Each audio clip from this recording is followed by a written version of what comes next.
视听课堂，再次欢迎大家。OK， 那首先呢，大家都能听到我讲话吗？如果可以听到的话，请各位可以听到的同学在聊天区打出一个数字3，让我看到，好不好？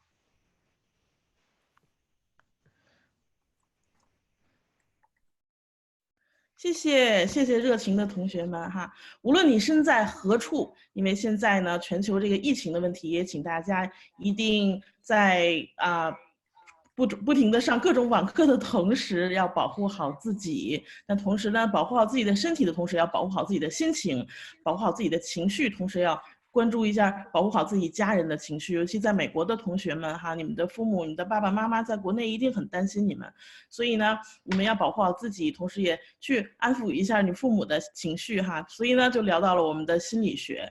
心理学一直以来就是我特别感兴趣的一门学问，因为我就觉得能够去read others' mind 是一件很神奇的事情哈，所以希望大家通过今天的课程能够更好的了解这门神秘的学科心理学，能够更好的了解自己、了解他人、了解这个世界。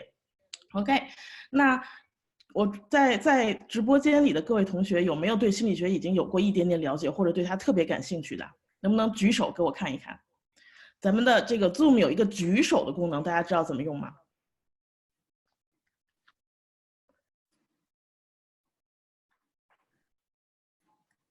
如果用手机的同学，你可以敲击那个 More，and then 你可以看到一个 Raise Hand， 对不对？所以通过这个呢，我想大家也了解了我们整个这个 Zoom 的聊天系统以及这个举手的功能哈。待会儿在整个的课堂当中，如果你有什么问题，都可以通过聊天系统敲出来。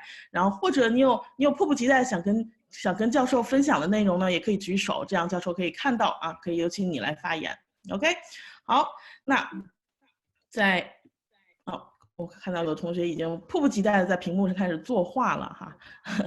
OK， 那在那个我把这个麦克风交给教授之前呢，我想简单的跟大家介绍一下 CATS， 大家很疑惑哈，来聊一聊猫，难道是要撸猫吗？不是哈。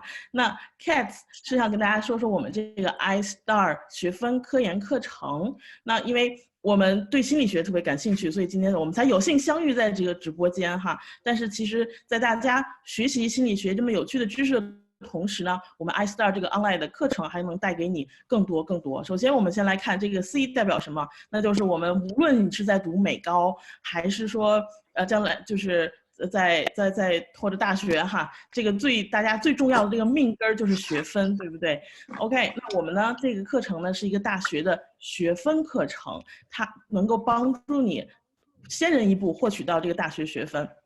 在说这个学分之前，我不知道大家有没有了解，就是美国本科教育的这个课程哈。那本科这个课程里面呢，它的课程基本上是分成这个3大部分的。第一大部分就是最上面展示的这个橘色的，它呢是相当于我们一般定义上理解就是专业课程，你修什么专业的相关那个很专业的课程哈。除专业课程之外呢，左侧的这个黄色的呢，它指的是非专业课之外的一些必修课，也通常我们会叫它 general education， 也就是通识课程。这个呢也是对于在美国本科读的同学，这是必修的一个课程，就除专业课之外的哈。那我们 iStar Online 这个项目，就是带给大家在你们就升入大学之前，先能够学习到一些大学的通识课程，因为这些课程你到了大学之后，还一定是要学习的哈。你可以先人一步拿到这个学分。OK， 我再举个例子哈，刚才大家看到的呢是哈佛大学的，这个呢是俄亥俄州立大学的，这个我就随便拿了一个学院作为例子来给大家看一下哈，这是工程学院，它除专业课之外必修的一些通识课程，大概分成这6个大类，那分别是写作文学，然后艺术，还有社会科学。那我们看到心理学就是在社会科学这个条目下面的哈，所以这个社会科学你要选够6个学分。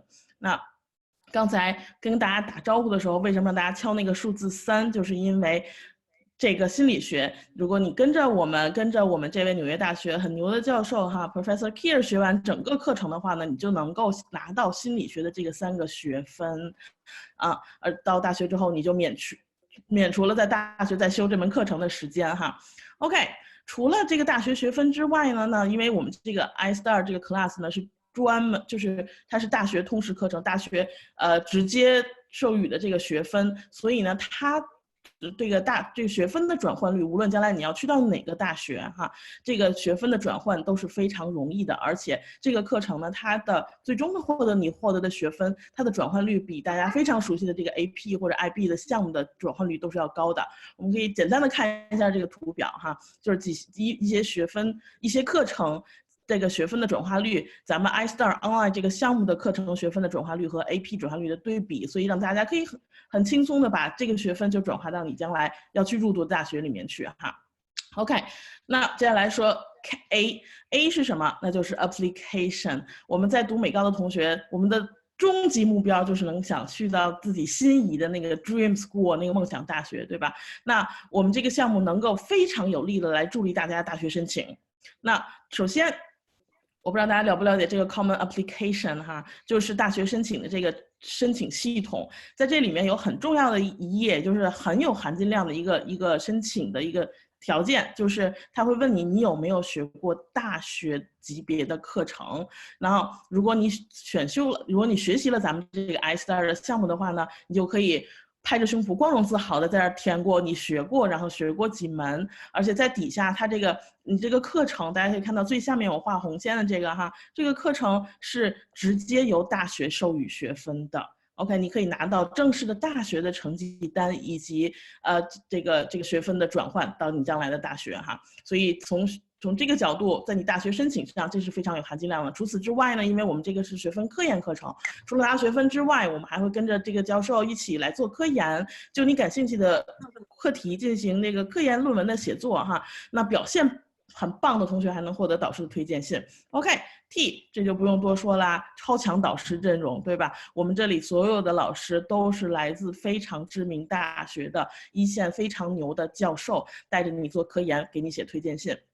最后一点，这个 S 代表 small 超小班教学哈，咱们这个课程呢，最多我们就大概是20到25人一个班，因为我们知道在大学里面通识课程的一个班级容量大概要到200人左右，那我们在这里可以有很小班的教学，你能够得到非常多老师的这个1对1的帮助。OK， 好，那我再预告一下接下来更加精彩的课程哈，所以希望感兴趣的同学呢，能够把这个跟我们的这个 iStar 的老师获取到更多的这个课程信息哈。接下来呢，我们会有哈佛大学教授来任教的这个 Graphic Design， 还有耶鲁大学教授来教授的 Statistics， 还有接下来与此同时，就是现在此时此刻哈，我们正有一些同学正在另外一个 Zoom 的直播间正在上由斯坦福大学教授在任教的这个微观经济学，但接下来呢，我们还会有圣母大学教授推出的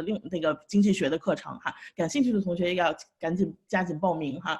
那这个呢，就是正在上课的同学们的一个样子哈。因为今天呢，咱们是一节试听课，所以呢，我们只是用到 Zoom 这个平台。在之后，如果正式课程里面呢，我们有一个咱们 iStar 自己的这个教学平台，是一个非常好有意思的这种互动的教学平台，让大家可以。虽然是上网课，但有真实课堂的效果哈，是一个非常互动的一个平台。然后我们可以看到这个上课的情景哈，而且这个系统还可以让你随时随地的可以获取到咱们课程的任何材料哈，你每个人都会我们都会assign给你一个账户。All right， 那我呢介绍的就是这么多。如果大家对接下来的课程感兴趣，或者想更多的了解咱们课程项目的同学，赶紧拿出你的手机扫描这个二维码哈，获取到更多的课程信息，或者接下来咱们这堂课教授的 PPT 还有过程录像，都可以通过扫描这个二维码加我们的这个指导老师，然后会获取到更多的信息。OK， 那我就介绍到这里了。接下来我想隆重的介绍一下我们今天的重量级嘉宾，就是我们的这位来自于纽约大学的教授 Professor Keer。 Professor? Hello. Are you here? Hi. Sorry, I was mute. I unmuted myself. How are you? Good. How are you? Good. Would you please say hi to everybody? Hi, everybody. Welcome to a demonstration of what we're going to be talking about and learning with Introduction to Psychology. So I would just like to know, I see a bunch of people on and nobody's got their video on, which is okay. Everyone's a little shy. If you can just type in the chat then where you're from, so what country you're in. So I am in New York City right now. I teach at NYU, and I'm going to share some slides, but if everybody can just chat so I can get before I start the slides, an idea of where everybody is from. Okay, Los Angeles, Cincinnati, Boston, okay, China, but I'm in LA, Boston, Massachusetts, Boston, oh, okay, LA, Boston, Los Santos, Ohio, LA. Okay, so everybody seems to be in the States, in the United States, yeah? Columbus. Okay, so it's, okay, so you folks that are out on the West Coast, it's a little bit earlier for you. So I'm gonna share some slides just to give you an idea of what this course is going to be, and I'll tell you a little bit about. Okay, so we have someone from China. Good morning. Okay, so let me share my screen. I have access to share my screen, yeah? All right. Yep. So before you start, could you please let the TA, Lexi, to introduce herself? Lexi, are you there? Do you want to introduce yourself? I am. Just unmute myself. So hi. Okay. Can you guys hear me? Yep. Yeah. Okay. So my name is Lexi. You can call me Lexi, and I am here to, of course, assistant Stephanie, Dr. Keer, and I'm gonna be the TA for the whole time for you. So I'll be holding office hours and answer your questions. I am currently at University of Michigan. I'm a third-year grad student in developmental psychology. I'm especially interested in early language development, and I've been doing research since, I don't know, 2017 on the language. So if you're interested in any early language development topics, you're welcome to talk to me about it. I'm very excited to work with Stephanie. This is my first time work with her, but I'm pretty sure that we are going to give you guys a wonderful learning experience. So. Thank you so much. 那刚刚跟大家打招呼的呢，就是首先是我们的教授哈，然后第二位美女姐姐就是咱们的助教，她现在是心理学的一位博士 ，right? Am I right? OK， Yes. 那他会在整个课程当中给予大家一些专业知识上面的辅导。OK， 好的。那刚才那个教授也说了，没有看到大家更多美丽的笑容哈，所以我们都鼓励大家能够把摄像头打开。我们知道认真的你是最美丽的哈，所以鼓励大家能够打开自己的摄像头，然后呢。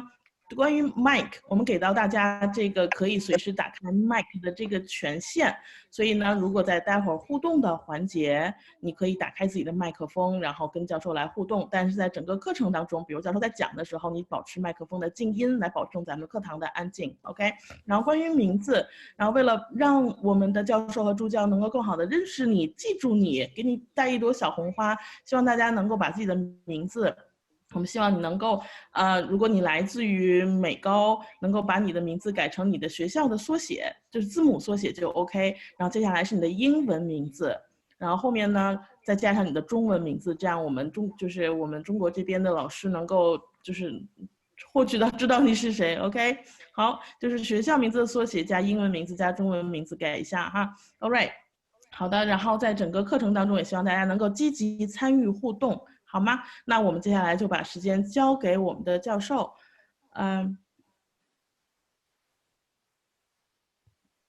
Okay, Dr. Keer, you may share your screen. Okay, sounds good. I think I'm the only one on here that doesn't speak Chinese, yeah? Okay, can you see my screen? Yep. Okay, so I want to tell everybody a little bit about who I am and then I want to talk a little bit about the coronavirus. And then I'm going to tell you a little bit about what we're going to be covering. So I am Dr. Stephanie Keer. I have a PhD in psychology, but it's in a subdiscipline of psychology called behavioral neuroscience. So what does that mean? And that's from Rutgers University over here on the East Coast in New Brunswick, New Jersey. And hold on one sec. And that means that I did a lot of rat research. So I was studying the brains of rats and how their hormones affected their behavior. So I currently teach at NYU, so I am in Manhattan. And I am also during the day a kind of subject matter expert at a company called Konica Minolta Business Solutions. And then in my spare time, I like to scuba dive, although I'm not doing much of that right now because we are quarantined in our homes, like most of you that are in the United States, as well as what you guys went through in China. So I just kind of want to address that for a minute and ask you guys a couple of questions. Let me see if I can see the chat box for that. So I'm wondering, and I can start, how basically this whole situation is making you feel.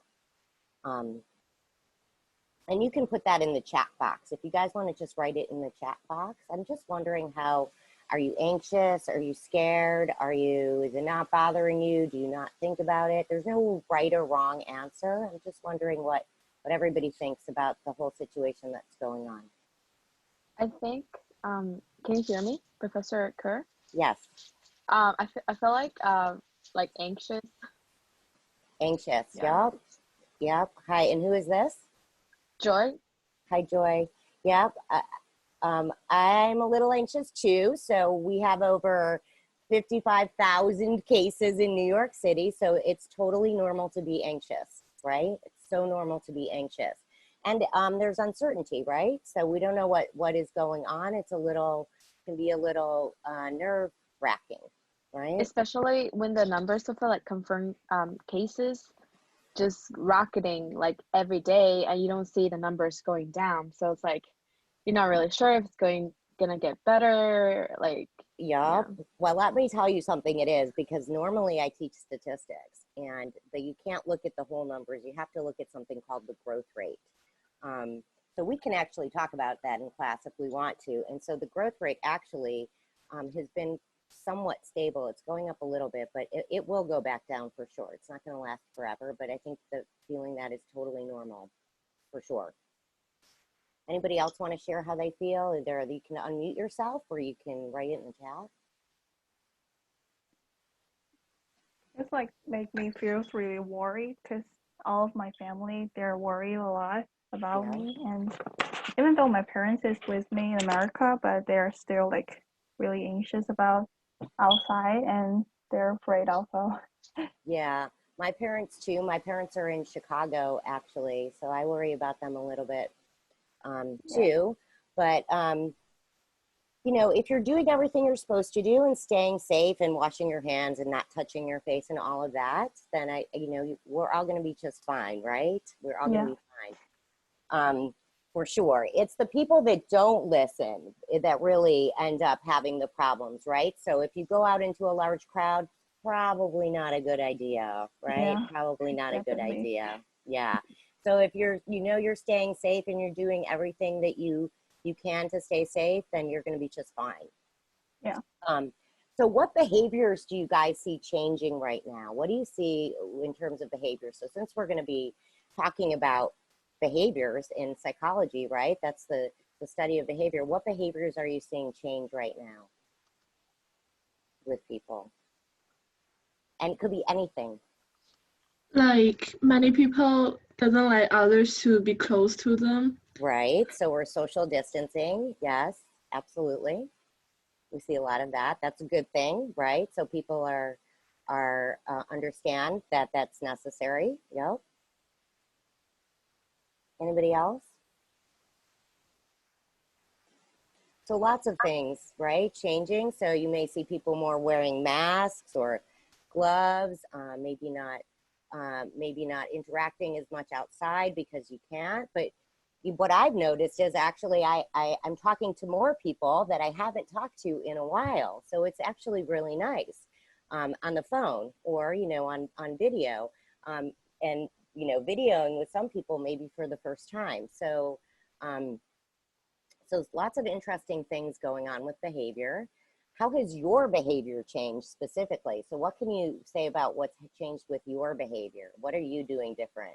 I know that I'm washing my hands a lot, and so I have very dry skin and I need lots of lotion. So, yeah. Anybody else? I be more sensitive to what is around me. Yeah, more, okay. More sensitive in what way, Julia? More like if I really need to go outside for some reason, but then I need to be really careful about, who's coming to me, or because I don't know them, those people who came around me. So I just really like careful about everything that be close to me. Yep, so you're more aware, and that's good, right? That's a good thing. Absolutely, yep. So lots of awareness going on. That's a very, very good thing. And then how does this affect your hope for the future? So what do you think about when you think about the future? Are you worried, or are you hopeful? What do you think about the future, if you think about that, or you try not to think about it at all? Actually, I'm like thinking with a sense of omnipotence defense. Like I'm thinking like, oh, this will be over. Like no matter how serious the situation is now, I'm thinking like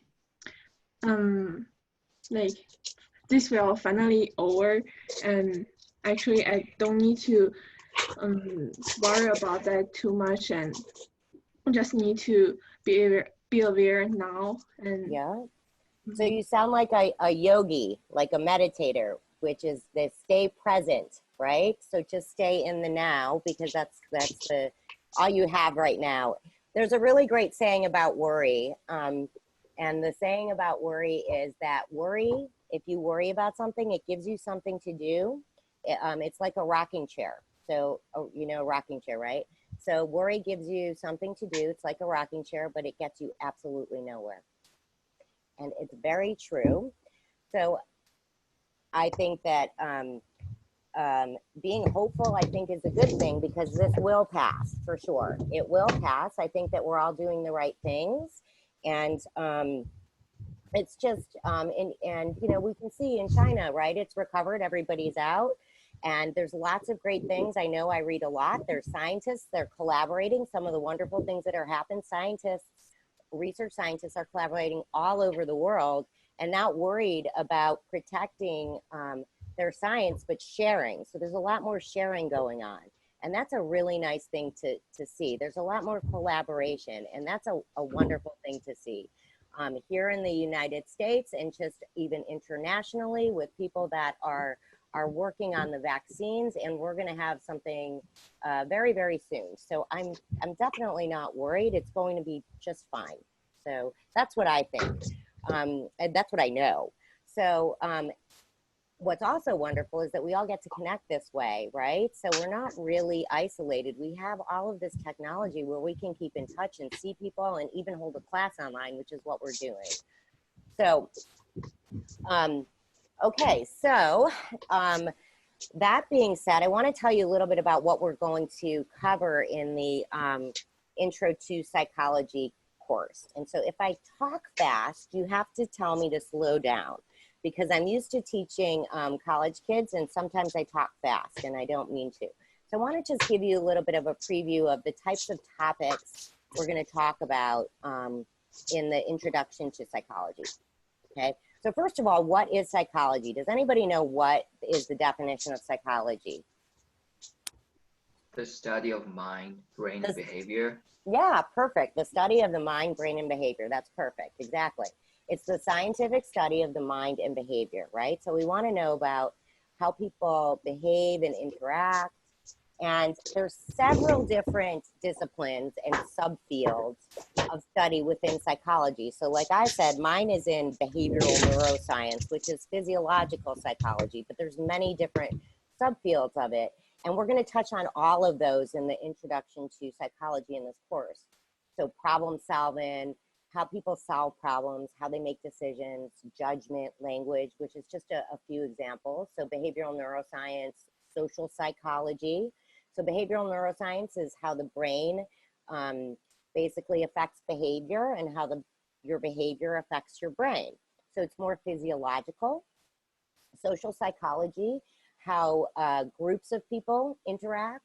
Developmental psychology, so the behavior at different stages in life. Clinical psychology, probably the most popular one, right? So you think about laying on a couch and talking to a psychologist if you have a problem. We'll talk a little bit about that. And there's really four main goals in psychology, and that is to be able to describe behavior, be able to explain behavior, to predict behavior, and then potentially change behavior and mental processes, depending on what is going on. So why do we want to even study psychology? Well, psychology is super interesting to understand, first of all, yourself, right? So it can better understand what makes or motivates you to say or do the things that you do or don't do, right? If you want to do something, why aren't you doing that? Why aren't you studying more? You should be, or anything else that you want to change about yourself. So it can help you better understand yourself, can help you understand others, right? So if you understand others, I think that's very important because it gives you a sense of more empathy. So instead of getting mad, you can really understand where their motivation for saying or doing something is coming from, right? Instead of just reacting to what is going on. So it can help you understand others better. 3, 4, and 5 are kind of grouped in there together. You'll gain a stronger grasp of research methods. So I'm going to go through a couple of studies, and we're going to do a fun little thing in a little. But it gives you basically an understanding of research methods. So there's lots of information, right? Especially now. And in books, on TV shows, movies, also in the news with everything that's going on with coronavirus. So we'll talk a little bit about research methodologies and not really, some of the stuff you have to be careful with believing everything that you read because you don't know what the research methods were. So this is very important. People can write whatever they want. That doesn't necessarily mean it's true. So we're going to talk about research methods in psychology. It can also help you become a better communicator. So emotion, language, body language. So when you're in front of somebody, it can help you gain a greater understanding of what people are trying to say, even just with their facial expressions and body movements. It can also help you in a future career. So it can improve your ability to interact with others. So again, if you understand where people are coming from, you're more likely to be to empathize with them than to get mad at them, right, or angry. If you really understand what is going on, it can also complement your different study of related subjects. So psychology, right, and the study of behavior encompasses everything that we do.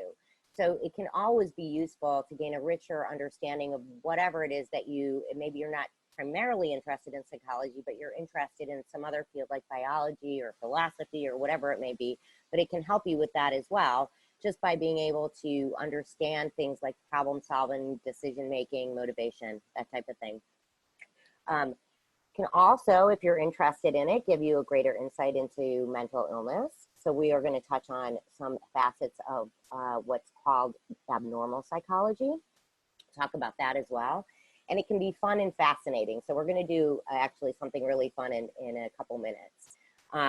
So optical illusions, inner workings of the brain, some really shocking experiments we're going to go over as well that happened a while ago. Some of them are unethical today.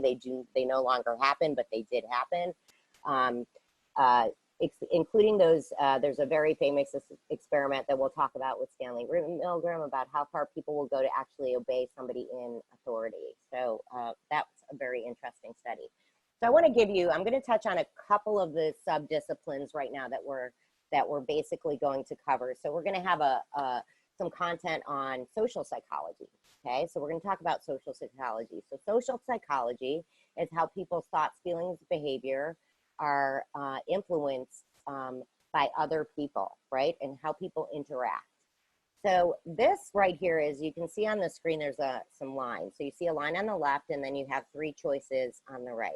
So if you had to pick what the line on the left looks like, which line would you pick? And it's not a trick question. I think that you could put it in the chat box if you want, right? So would it be A, B, or C?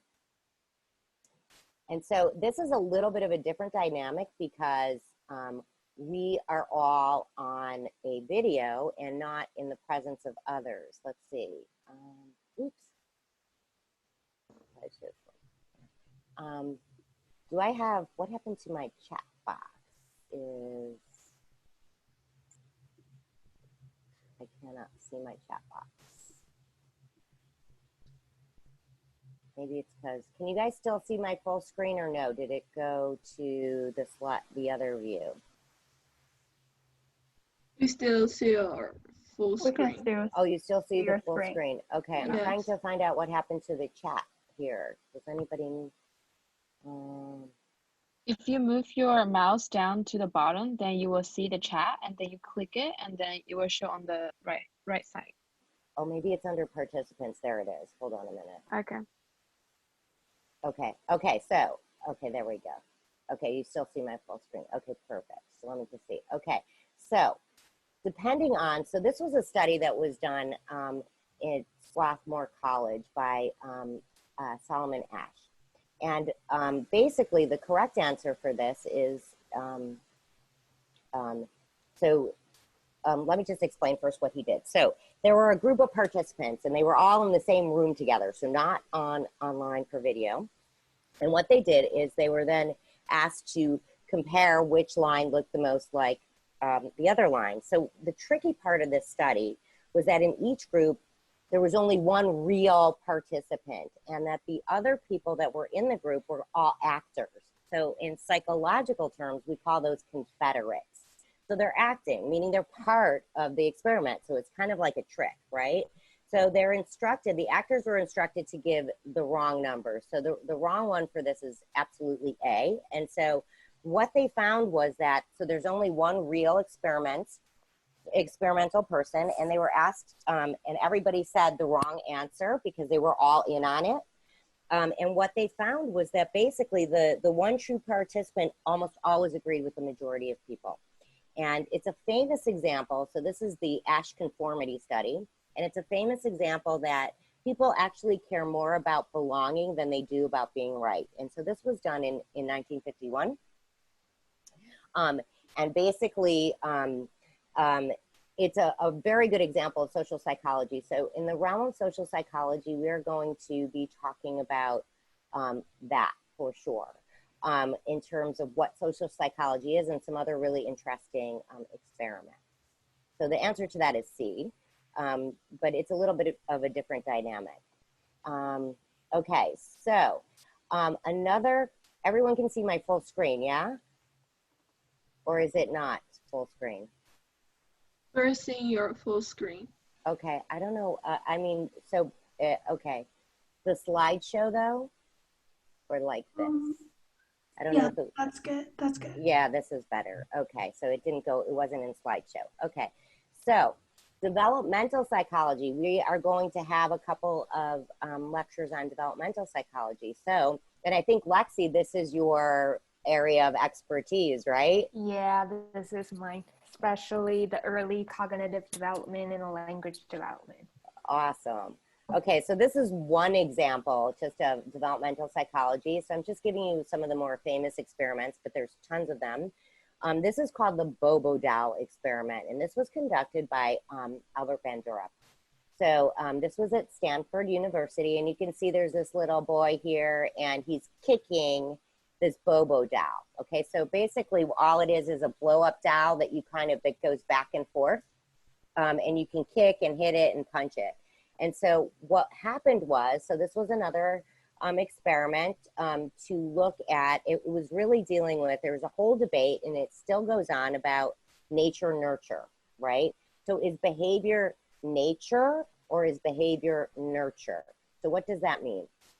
It means, is behavior something that is innate, that you are born with, that you can't change? Or is behavior something that can be changed and that you're not born with it at all, and that it's influenced by your surroundings around you and the behavior that you see? So what they did, and this still goes on, right? The debate is not that cut and dry, and we're going to talk about the nature-nurture debate, but basically this is what they did. They took some kids and they had them watch a video, and half the group were sent to watch a video with somebody else, basically being very aggressive towards this doll. And then the other half was not exposed to the aggressiveness. And what they found was that the kids that were exposed to the aggressive video, when they were then put into a room, just them with the doll, that they were, lo and behold, no surprise, more aggressive towards the doll than those that weren't. And so this was a really important study to say that, you know, behavior, yes, is definitely influenced by examples in what you see. This isn't the be all and end of all of it. There's many, many more. And there's also studies to back up the nature part of it, right? The innate part of it. And we're going to talk about that as well. So this is one of the more famous ones, but it's an important one because it really shaped the way we talk about or think about child development and how important it is to make sure that we're modeling good behaviors for kids. Okay, all right. So we're all going to participate in this little experiment from cognitive psychology. So cognitive psychology is the study of what happens in your mental processes, how people learn and understand information. And this is a selective attention experiment. So I'm going to link out to YouTube here. And what I want you guys to do is I want you to make sure you have it on full screen. And it's going to give you instructions. You don't need your volume on. It's going to give you instructions. I want you to pay attention. It's going to ask you to count, okay? And then I'm going to ask you, and I'm going to stop the video, and then I'm going to ask you how many passes of this ball you count. There's people playing basketball that you'll see. So let's see. Let me make sure this goes out to, okay, hold on. Let me stop this for 1 sec. Oops.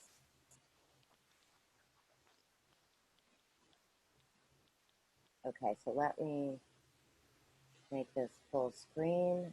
Okay. Okay, so you don't really need the volume. It doesn't matter.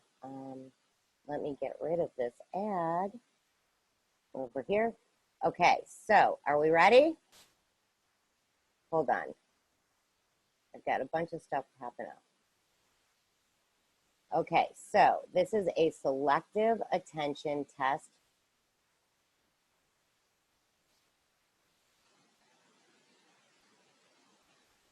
Okay, and I want you guys to pay attention. It's only about a minute. We're going to stop it, and I'm going to ask you. Okay, ready? The instructions are on there. So count how many times the players wearing white pass the basketball. I want you to count how many times they pass the basketball.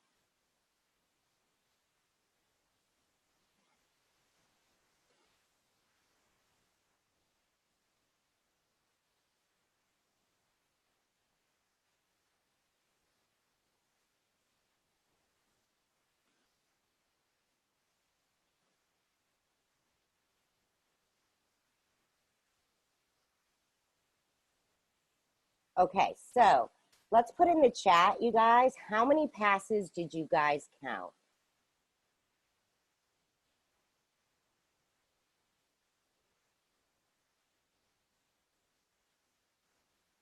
Okay.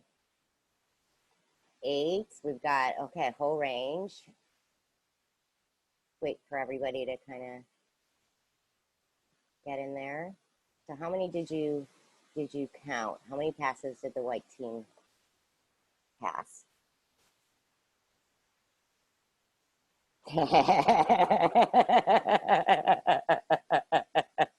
Very good, Leo. So I don't really care how many times you passed, but did you guys notice the gorilla? So about half the people that have done this will see the gorilla and half won't. So let's go back and see what's going on here.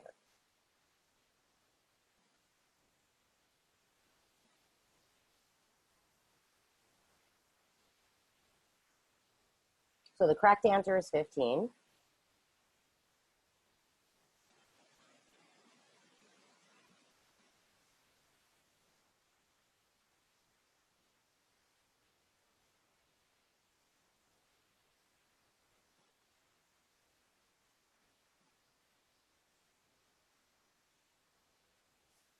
Okay, so it looks like some of you guys actually saw the gorilla, and some of you guys are maybe like, whoa. So basically this was a, okay, let me get out of this.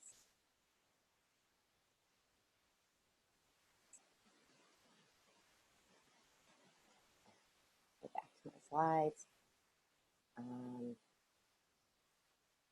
Here we go.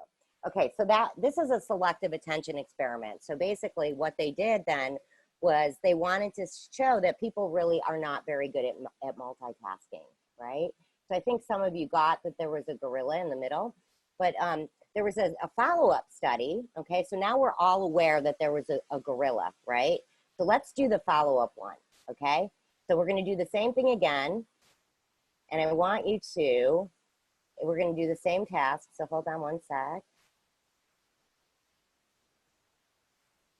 So let's see, full screen. And I gotta get rid of this ad.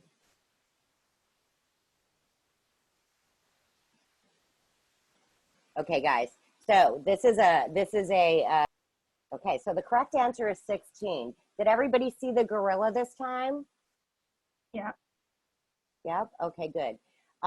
Did you notice anything else that was different about this? I feel like there were Where's the 3 ball? women wearing black, but then in the end there was only 2.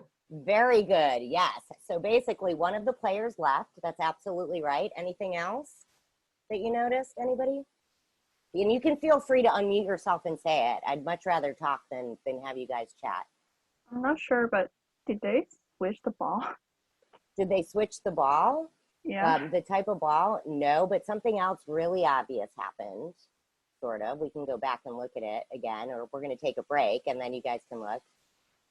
Anybody notice the curtain color change behind the players? The curtain color changed from red to gold. Yup. So they changed the curtain color. So the number of players also decreased. One of the players in black left the game in the middle of it, and then the curtain color also decreased. So let's see if I can get back to it.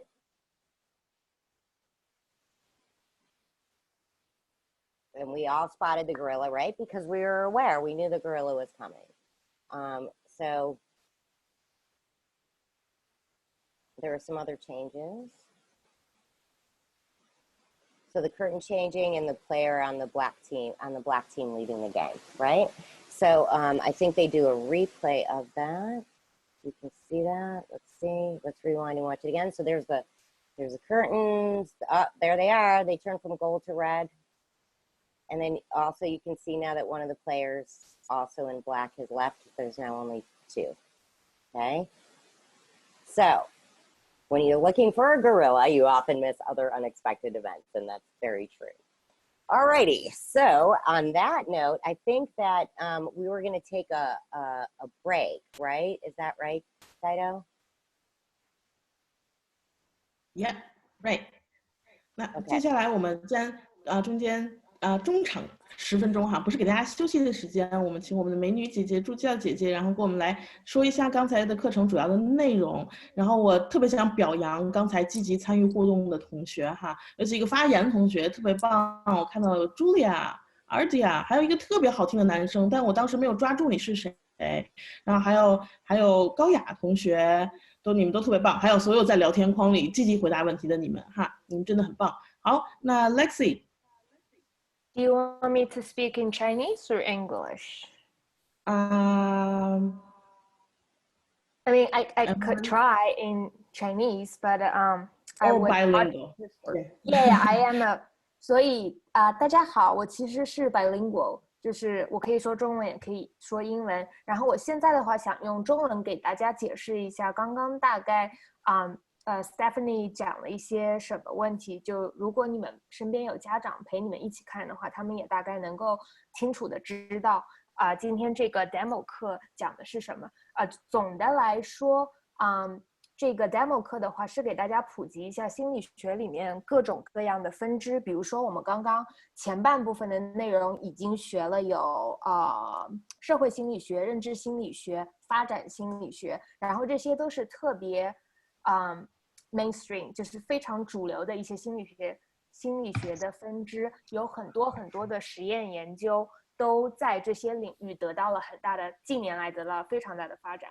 然后Stephanie 是主攻神经行为学，然后神经行为学的话在心理学里面有非常重要的这个地位，因为他们是涉及到研究人的大脑，想要利用大脑，就除了 behavior 行为之外，他们会想要用脑科学来解释人的某一些行为然后我们这个非常前面的有个 warm up activity， 就是那个 COVID-19 对吧，新冠病毒的一些问题，也是主要是让大家知道心理学里面主要的一些 research question 是什么。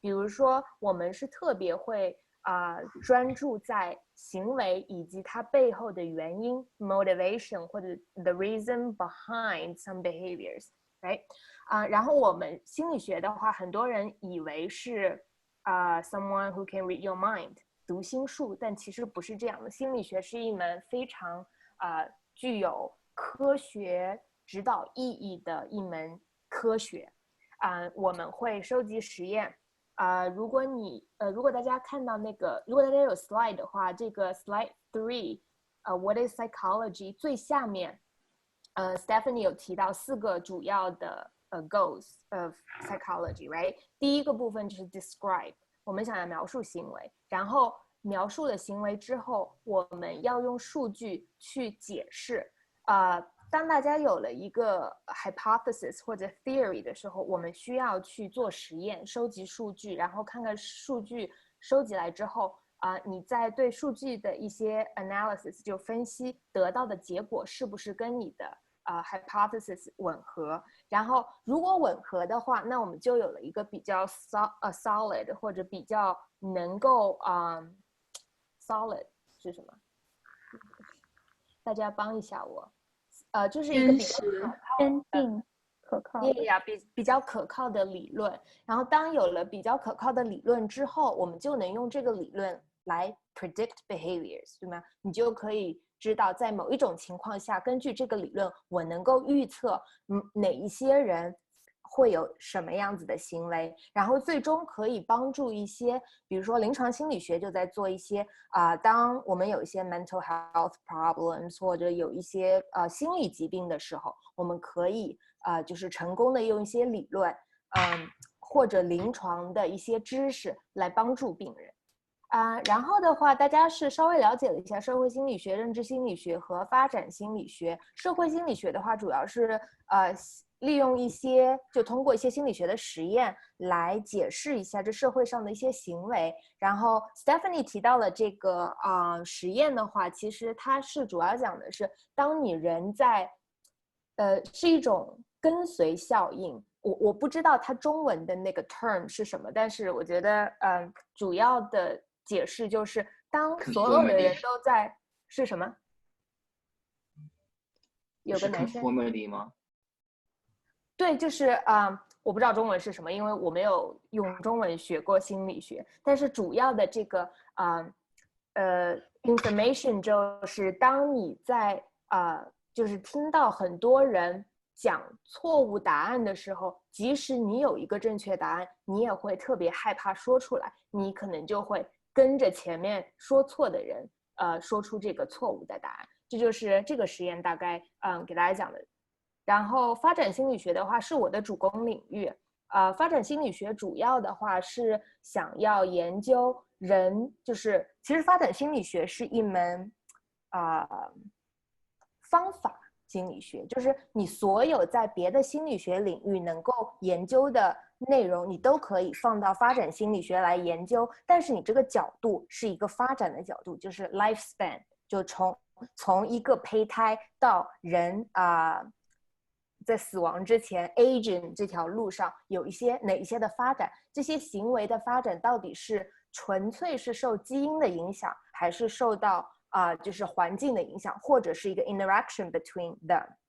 OK， 然后这里比较著名的班杜拉的这个实验的话讲的就是小孩子在看了一个 video， 那 video 里面有人打那个玩具，打那个就是那个充气娃娃，然后当你把小孩领到一个同样的房间，有同样的充气娃娃的时候，很多小孩都会跟着视频里面的就是打那个娃娃 instead of doing something else。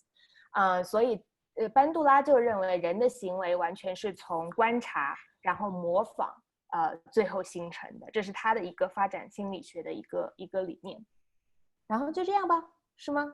我们刚刚就还有个认知心理学。认知心理学的话，我是主攻婴幼儿的认知和语言发展。其实认知心理学也就是想要研究人是如何处理数据信息的这个 information processing。然后刚才的话通过那个我们的那个 selective attention experiment，你大概知道人的就是那个认知的 energy 其实是有限的。当你在 pay attention to certain things 的时候，你可能会忽略另外的一些东西。这个的话也会涉及到 top down and bottom up processing， 但是之后我觉得 Stephanie 应该会跟大家讲。现在有什么问题吗？大家，我讲的好吗？特别好。会不会听不懂？因为我没有练习过用中文讲课，我讲课一般都是用英文，但是以后的话我会尽量用英文跟大家讲。因为毕竟你们这个主要的目的是为了以后在大学美国的大学上课，所以我会用英文讲。如果大家需要进一步的中文的解释的话，我可以 I can try okay、but I might not be very authentic。OK， 好像有研究说，如果用第二语言去思考的话，人会更有逻辑性，对不对？OK， 好，thanks. We're kind of running out of time, so shall we move to the second part? Sure. Okay, sounds good. Okay, so these are a couple of, very quickly, I can go through the rest of the slides pretty quickly. Oh yeah, it's almost 9:30. So we're going to talk about cognitive psychology. We're also going to talk about clinical psychology, right? So this is the largest and most recognized subdiscipline of psychology is clinical psychology. So understanding mental illness, bipolar disorder, anxiety disorders, fears. This was something called the Little Albert experiment. I'm not going to go into it because I know that we're running out of time, but this was we will talk about this in class, about what they did with the Little Albert, by Watson and Rayner. Yes? You're not showing your slides. I'm not? Yeah. You can't see? We can't. I mean, she is. What? Can everybody see my slides? This on clinical psychology. Yes. Yeah, okay, so you can see it. Does everybody see or no? I'm confused. It says I'm sharing. Which one are you sharing? What? Do you have it now? Can you see already? Psychology. What? Everybody okay? Can see it says clinical psychology? Yeah. Right. Yeah, it's on the right page. Okay. Ardia, did you figure it out? No, I don't know where it is. Okay, I'm somewhere. Maybe you lost your Zoom screen. That's happened to me before. Sometimes it's in the corner, hidden down below. The screen can disappear. So this is called the Little Albert experiment. It's highly unethical. We are going to talk about this. We can talk about it more in class. We're also going to talk about something with school psychology. So school psychology is a very big discipline or subdiscipline of psychology. I was going to talk about this, but I'll save it for the actual class. It's the monster study. And the reason it's called the monster study is, lo and behold, so this is in 1939, another unethical study. Unethical because what they found is that these studies have had lasting effects on the development and emotional issues of the kids that they did these on. But they were important at the time for understanding how, basically how kids learn. So for school psychology, that's very important. It's about administering cognitive assessments like the SATs and the ACTs and any type of standardized assessments that you have to take in school. Also counseling, collaborating. So we're going to talk about school psychology in the class.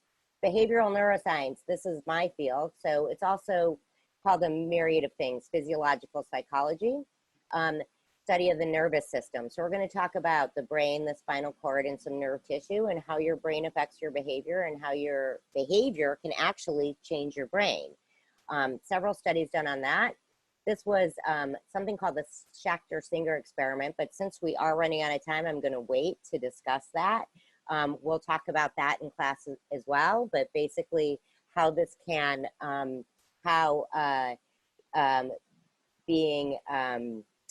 your emotions can basically affect how you interpret things. So physiological psychologists like to inject either people or animals with whatever substances. And then finally, there's also industrial and organizational psychology that we're going to talk about. And this was something called the Hawthorne effect. An IO psychologist is really employee behavior. So it's more in the world of corporate world, how employees behave, their attitudes, training programs, feedback, human resources, hiring people, hiring practices. And there's a very famous study called the Hawthorne study, and lo and behold, the Hawthorne effect, that really shaped actually all of psychology. It actually shaped all of psychology because basically, in a nutshell, and I just want to say this, what it said was that when you know you are being watched on a camera or when you're working, you are going to behave differently than if you don't know that you're being watched. And so it's really important in all fields of experimental psychology. So experimental psychology is really encompasses everything that I've kind of said with all of these experiments that have been done. And this is kind of one way in which you can study psychology is with doing these experiments. So applying the scientific method to psychological study, publishing papers. There's other types of psychology, sports, art therapy. So that's a form of clinical psychology, criminal psychology, forensic psychology, how the law applies to behavior, consumer psychology as well. So depending on if you're interested in it, there's many subdisciplines. If I were to go out to this wiki link right here, you're going to be shocked at how many subdisciplines they are, and here they are. So this is just all of the different really subdisciplines of psychology. We're obviously not going to get to all of those, but just mostly the main ones, and what I've touched on in the PowerPoint as well. And that is it. I'm going to stop talking. So I think that I really hope that you guys, this has piqued your interest. I think it's a worthwhile endeavor. Number one, you get college credit for it, and number two, it's going to be a small class, so we'll get to interact with each other a lot, which will be great. So yeah, so I think that's going to be, even though it's on video, I think that's no problem. I think it's going to be really fun. So I'm hoping that you guys will join me, and thank you for listening. Thank you so much, Professor. Thank OK， you. 然后教授也说了哈，然后咱们这个课程他也很希望后面能够再次见到大家，跟大家继续完成这个学习哈，我们能够拿到学分，同时还是一个特别小的班级啊，还可以跟他一起做科研。好，那我还是先让 Lexi 再给大家简单的再描述一下后半段那个有介绍的这些心理学的知识，很简要的概述一下。之后呢，会是一个 Q&A 的环节，然后各位同学有任何问题都可以直接跟教授来交流，好吗 ？Lexi, please. 好。其实我之前已经提到过，就是心理学里面有非常多的分支，然后刚才我应该也稍微提了一下神经行为学是干什么的，就是除了行为方面就是比如说你在收集数据的时候，有一些是看得见的数据，有一些是看不见的数据。看得见的就比如说是行为，一个人他在某一个情景下做了什么；看不见的是指脑电波呀，或者那个脑成像技术所提供的那种关于大脑的。然后神经行为学的话是一个比较热门的领域。另外的话，学校心理学帮助教育领域的一些，比如说怎么样curriculum 怎么样弄，就是他们会有一些专门的理论上的指导。工业心理学的话，完全就是如何更好的了解，比如说你的工人，被雇佣的人，然后怎么样根据这个心理使你的这个产业链或者整一个工业的发展可以越来越好。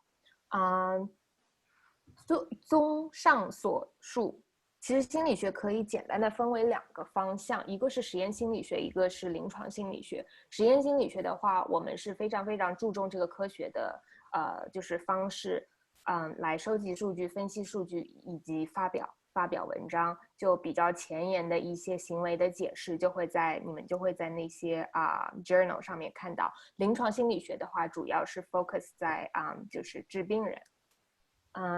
好了，应该就这样吧。好的，谢谢。那大家可以提问了。所有提问的同学可以把摄像头打开，然后用语音提问，好吗？可以获得小礼物哈。大家有没有问题？就关于这个课程，以及关于后面要会学习到什么，或者你有关于对心理学的任何问题都可以。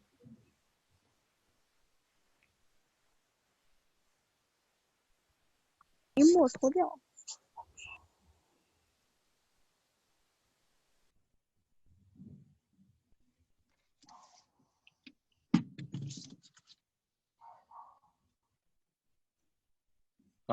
Yes, I have a question about the gorilla experiment. Like, why is it that we cannot see the gorilla the first time? Okay, and then why is it that we cannot see the curtains change color? Yeah, from the gold to red. Yes. So it's because of selective attention, right? So people actually are not very good multitaskers. So, and I think it's very relevant for today. When you're so intent on focusing on one thing, you miss the bigger picture of other things that are going on. And so that's called selective attention. And so if you miss the gorilla, you see that and about 50% of the people, as they said, miss seeing the gorilla. And then again, you notice that, okay, you're told the gorilla, but you miss the curtains or you miss the person leaving. And that's exactly what it is we're really not good multitaskers. As much as you want to think that you can play a video game and do your homework, you probably shouldn't do that. So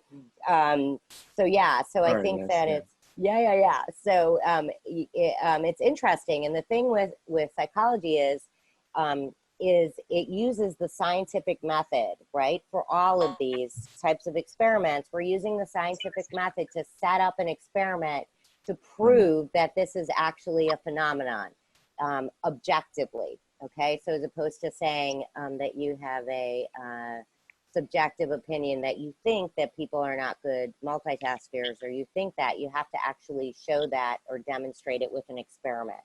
So that's what all of these studies basically are doing. Yeah. So we often overestimate our ability to multitask. We tend to overestimate it, and we're not very good at it.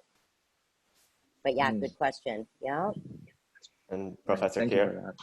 Yes, hello. And one more question. So how does COVID-19 psychologically affect the HDI? How does it affect what? HDI, Human Development Index. The Human Development Index. That I don't know. I would have to. Yep, I would have to look into that.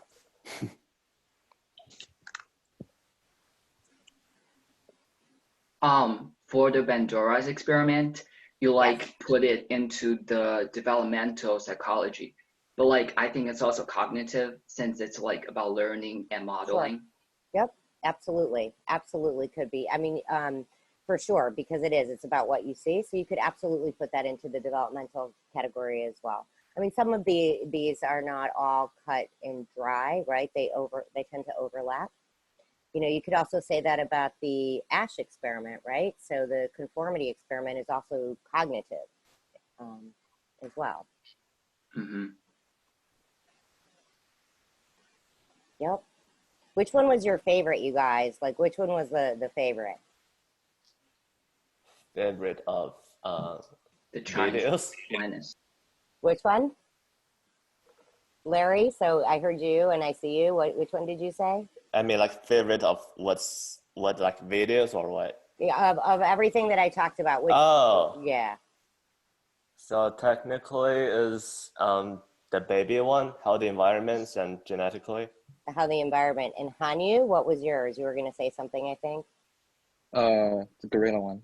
The gorilla, yeah, because you actually got to participate in it. I know it's shocking. You're like, oh my God, there's the gorilla right in the middle, like beating his chest. You know. I didn't even see it the first time. It was so weird. Yeah. It's just weird to me. I don't know. I don't see it. Yeah. And that's okay. But 50% of the people that participate miss the gorilla, and boom, there it is right there. So it makes you wonder, right?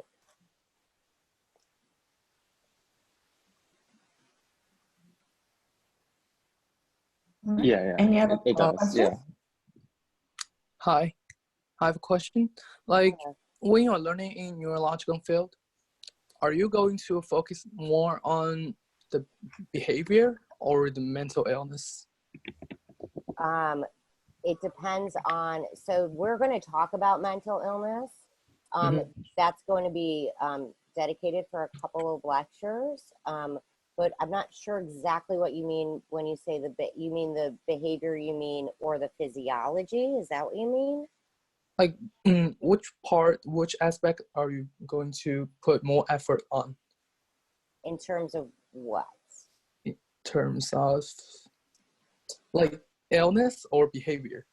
Well, mental illness is, so I'm not exactly sure the comparison that you're trying to make. So everything is, we're going to talk about behavior, but we're also going to talk about mental illness in terms of how behavior is changed or how behavior can be changed.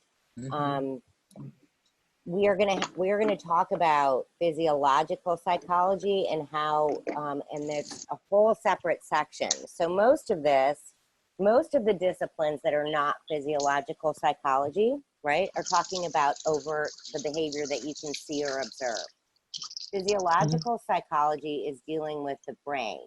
So neuroscience, behavioral neuroscience, dealing with the brain. So we're going to talk about that as well with a couple of lectures. And then we're also going to talk about mental illness, which is also separate lectures. So abnormal psychology and the types of disorders that also exist. But we're not going to go into in detail the brain chemistry of all of them. Obviously, we're going to talk about what they are, how they're indexed, how they're categorized, the DSM, the Diagnostic and Statistical Manual, that type of thing. Yeah. So we have, it's going to be a high level overview of all the different types of introduction to psychology that exist. So obviously then, right? And then if you find yourself really piqued or interested in one of those, there's more classes that you can take that specifically focus on social psychology, or that specifically focus on mental illness, or developmental psychology, or cognitive psychology. obviously this is an introduction to psychology as a whole. So we can't go into depth in all of them. There's just not enough time. There's specific, that's why you pick a specialization, right? So I'm going to I'm going to introduce you to all of them, and then you can pick your favorite. Okay, there is also a very basic question, because I would like to major in psychology in the future when I'm undergraduate, maybe, but I'm not quite sure what am I going to learn in the undergraduate one, like pick psychology as my major. Which part of psychology am I going to aim on?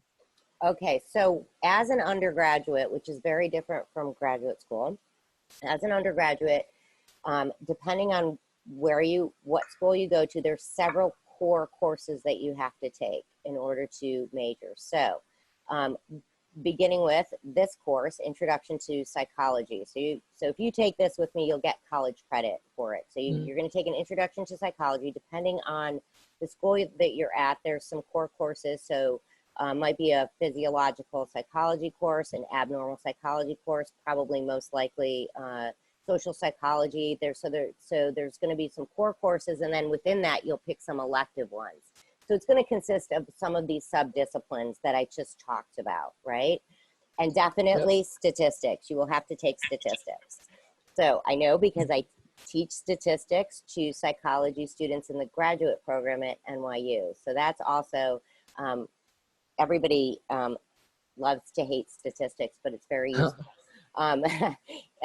So statistics we'll absolutely have to take. Also potentially a research methodology course.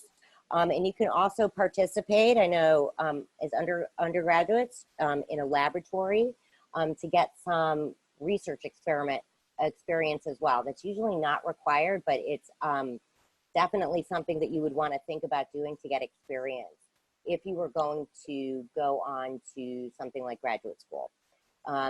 But I think that most schools have you actually participate as an undergraduate in some sort of experiment that the folks in the psychology department are running as part of the general psychology course, actually. So in order to pass it, you have to either write a paper or participate. So one of the things, obviously, is we're going to do a project for general psychology, the best that we can under quarantine, which most of us are, I think.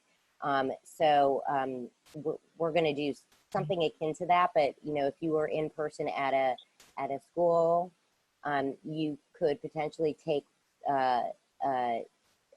be a part of an experiment, and you would have to do that in order to get your degree in psychology. So it consists of a lot of those core courses the disciplines that I talked about, probably a class on each, an entire class on each.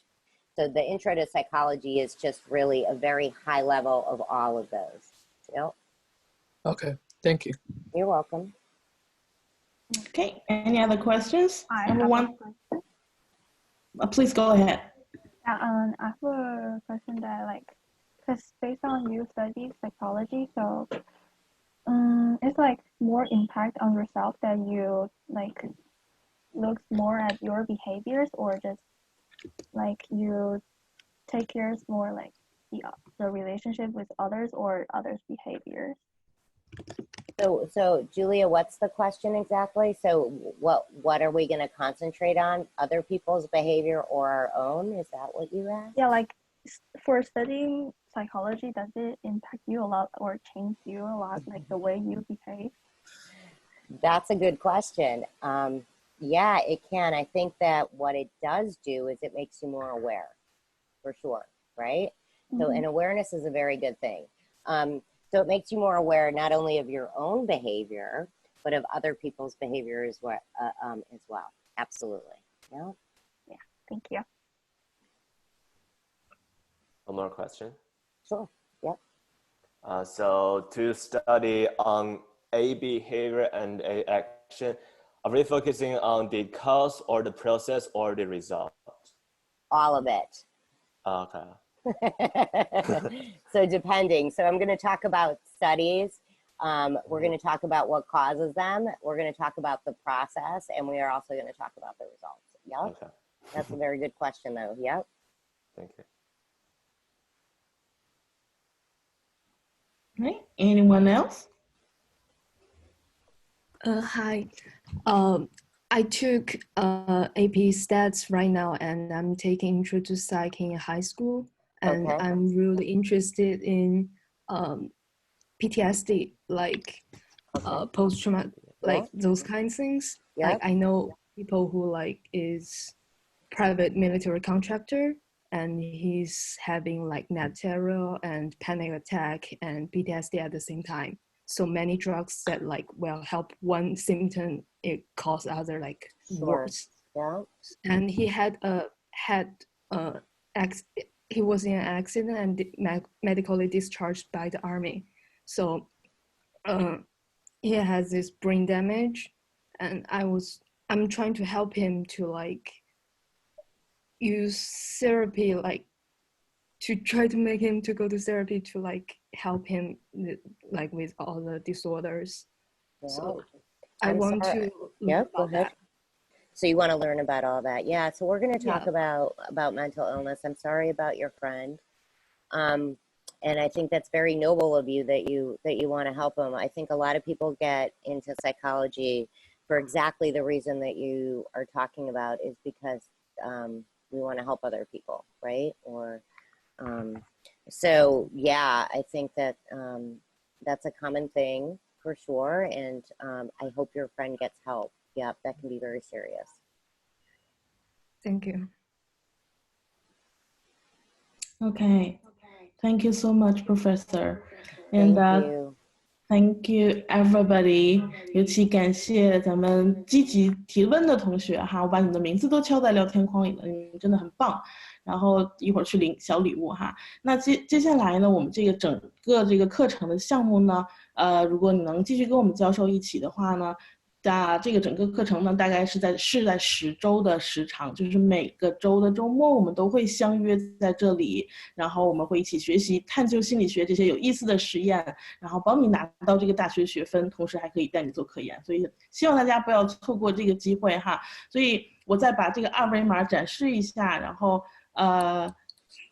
有问题的同学也可以在咱们的微信群里面找到我们的老师哈，获取更多的课程的信息。All right。所以我们今天呢，这个课程就到这里结束了。再次感谢大家的参与，然后无论你在哪里，一定要注意保护好自己 ，OK？ 做好防护，也保护好自己的情绪，保护好自己的心情。祝愿大家有一个能够平平安安的度过这个时期 ，OK？ 好吗？谢谢各位，谢谢大家。Thank you so much. Thank you. Thanks, everybody. Stay safe. Thank you. Stay apart. Yeah, take care. Please take care, everyone. Thank you. Thank you.